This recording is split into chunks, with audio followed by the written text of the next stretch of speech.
எத்தனை பேருக்கு தெரியும் நாகப்ப படையாட்சி தென்னாப்பிரிக்காவிலே காந்தி அவர்கள் தொடங்கிய சத்தியாகிரக போராட்டத்தில் உயிர் நீத்த முதல் தியாகி.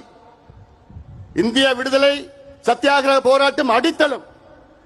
இந்திய விடுதலை போரிலே அந்த சத்தியாகிரக போராட்டத்திலே தென்னாப்பிரிக்காவிலே உயிர் நீத்த முதல் தியாகி மயிலாடுதுறை சார்ந்த நாகப்பன் படையாட்சி. இது எவ்வளவு பெருமை, இது எவ்வளவு பெரிய வரலாறு, இது யாருக்காவது தெரியுமா? இல்ல. மயிலாடுதுறை மாவட்டத்தில் ரூபாய் 44 லட்சம் மதிப்பீட்டில் தென்னாப்பிரிக்க சத்தியாகிரக போராட்டத்தில் உயிர் தியாகம் செய்த சுதந்திர போராட்ட வீரர் திரு சாமி நாகப்பன் அவர்களின் திருவுருவச் சிலை.